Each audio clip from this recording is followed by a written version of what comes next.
Hey guys, it's Jimblade8304 here, and I'm revealing set 71857 Ninja Vehicle Treehouse Battle. This has 642 pieces, 6 minifigs, released for $80 on January 1st, 2026. We're going to take a look at the builds, look at the minifigs, and then give my final thoughts on the set.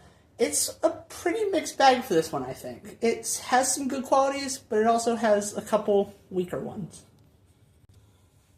If we just take this box out of the way, we see the set is already magically built, just like that. It's editing magic, I know, crazy, right? Anyway, we're going to start with the vehicles and then move into the treehouse itself.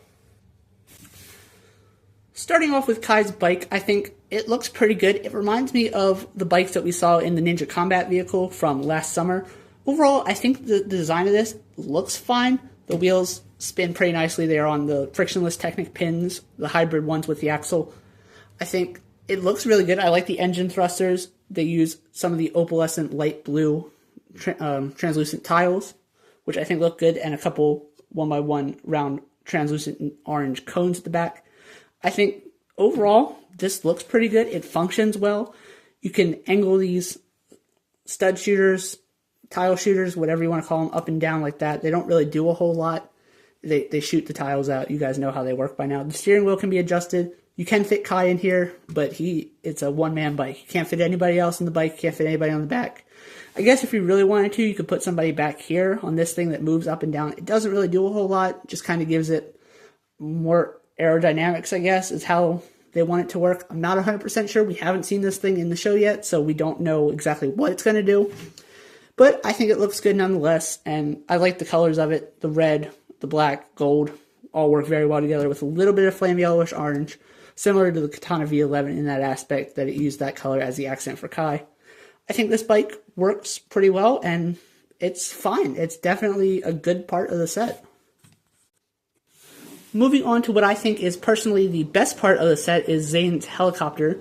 It has a nice little dragon head at the front with some blasters that you can angle down. This thing doesn't actually shoot anything.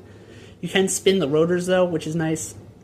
I do like that. I appreciate the ability to spin the rotors on the helicopter. It makes perfect sense. It is built off of one of the standard LEGO City helicopter bases, which is good. There is a spot for Zane to sit in there. Nobody else can ride on this as well. I guess if you wanted to have somebody stand on the tail fin, you could. The tail engines do spin. Unfortunately, they don't spin quite as well as I would like them to. They do use that newer style Aeroblade piece that has the hole cut all the way through it, which I think is nice. You can angle these wings up and down as well. They can go a couple clicks in either direction. I have mine angled like this. You can open the cockpit, put Zane in. He does have a couple little control sticks in there, which is nice. Overall, I think this is fine. I like this a little bit more than Kai's bike. I do think this is the star of the set for me personally. The color scheme works really well. The white, gold, medium azure, I think looks very, very good. It does have a couple stickers. Kai's bike also has a couple stickers, but they're not really that important, so I didn't point them out.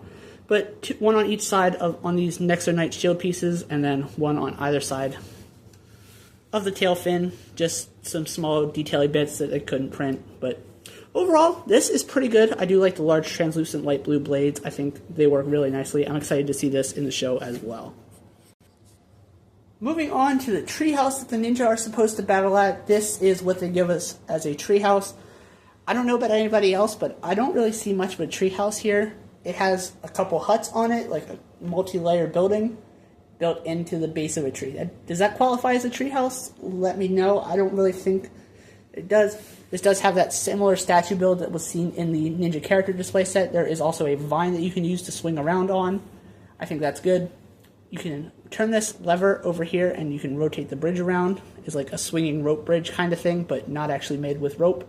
There's also this tile shooter that can angle around. It has a couple handlebars you can put a minifig on. It does use some of these new elements for 2026. These large leaf-like pieces, they are used for just more than that. But overall, I think they look really good. A lot of different colors of foliage here.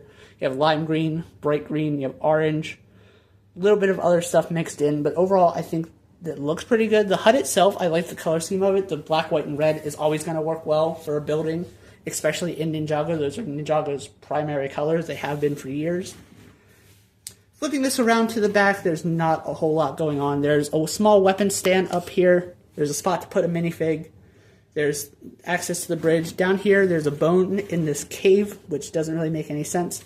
There's one more small play feature.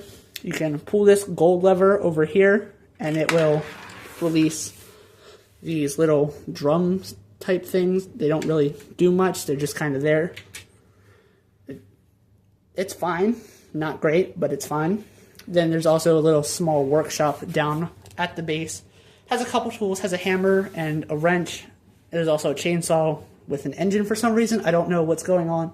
If they're stranded here and have to build these vehicles to get off, we don't know. Obviously, we haven't seen the season yet. But it's built up pretty nicely, but I just don't see a whole lot of treehouse here. There's also a teapot and teacup to sit and have tea, I guess, if you really wanted to. I guess you should be focusing on trying to build your vehicles and get home, but, you know, whatever works, I guess. Up at the top, I do like this leaf build thing, the tree topper itself.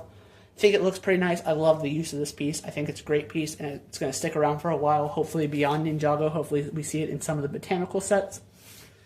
But overall, there's not really too much more to say about this one. It's kind of just that. It is what it is. 3 of our heroes featured in the set are Kai, Zane, and Euphrasia. She is back, the new Master of Wind, taking over for Moro after his passing. I think these figures look great. They use the same torso and leg pieces that their dragon form use, but I think that's completely fine. I like the look of these overall. I think they look really good. I think Euphrasia, with her new outfit, does look really nice as well. We can spin around to the back and see some of the detailing, but I'll have to take the armor off on the 2 ninja to see better what's going on. We can see on the back that their torso detailing is very good as well. The gold printing is very nice. Zane has a little bit of silver there as well. Kai and Zane use the same heads. I believe Euphrasia does as well. No new face prints here. But overall, I think the designs of the minifigs look pretty good, and I'm pretty happy with these. I like Euphrasia's, some nice silver printing on top of blue to make it look like a metallic blue. I think that looks really good. Zane's face and Kai's angry face are the same ones that we've seen hundreds of times already by now. They're fine, but just something new every once in a while would be nice. Our other hero figure for the set is Jay in his dragon form. I think this looks absolutely incredible. I love the dragon forms for all the ninja. They look amazing to me, and I'm very excited to see how this works in the show. Jay uses bright light yellow as his alternate accent color, which I think works just fine for him. I think these 2 colors work pretty well together. I was pretty down on it during the core wave of Ninjago, but overall, I think the colors do work together. Some very nice gold detailing. Again, they use the same leg piece that they do in their non-dragon form suits, which I think is fine. The wings are, in fact, the same mold that the Dragonians used during Season 3 of Dragons Rising. The tail is a new specialized piece. I don't think it's been in any other sets aside from the Ninjago ones. And the head wrap is dual molded with the dragon horns. It's dual molded with regular blue and bright light yellow, as I mentioned. Taking this off, we have yet again not another new face print. It's the same angry J face that we've seen that has the visor as the alternate face. The back torso printing does look great. The dragon scales, I think, look really good on all these figures. It looks just as good on the front. The gold printing looks absolutely incredible. And the last 2 figures to take a look at are Loyalist on the left and Acid Monster on the right. These are the new villains for Dragons Rising Season 4. We don't know how they're going to play out yet. When I'm recording this and posting this, the season has not been released. I'm recording this on June 3rd, 2026. The season is expected, I believe, in April or May, sometime in spring to early summer 2026 rather. I think these figures look good. The Acid Monster, again, I like the color scheme, the purple and lime green with the trans neon green dual molded into the headpiece. I think it looks absolutely incredible. His weapon is also built up pretty nicely as well. It uses a trans bright green minifig head as like the vial of acid, I guess, on the weapon. Again, we don't know how any of these figures will work or what they do. Turning them around to the back, some great detailing, especially on the Loyalist. It has an emblem, which we don't know what the emblem is yet, but we can only imagine. And then we'll also take a look at the Loyalist face prints. There's a better look at her first face print, or his first face print, and then a look at the other one, which is just a more sinister, evil-looking grin. Alright, so now it's time to answer the big question. Is this set worth $80? Simple answer is no, not really. I look at the bike, I see maybe $15 there, maybe $20 if they're pushing it. Look at the helicopter, see again, similar, $15 to $20. Look at the treehouse, maybe they could get $20 for that. So, you're looking anywhere between $50 to $60 for this set. This set is priced at $80. I like the concept of it. I like the vehicles. I like what they were going for with the treehouse. I don't like the execution of the treehouse. Vehicles are fine. The treehouse is subpar, but it's definitely a start. I think this is a fine set. I would give it a 6.5 out of 10, maybe 7 on a good day. I think it's fine. It's not great by any means, but it's not the worst set that we've ever seen for Ninjago. That still goes to the Oni Titan. But let me know if you plan on getting this one in the comment section down below. Thank you guys so much for watching. Hope you enjoyed, and I'll be back with more reviews very soon. This is Jim 8304 signing off. Bye.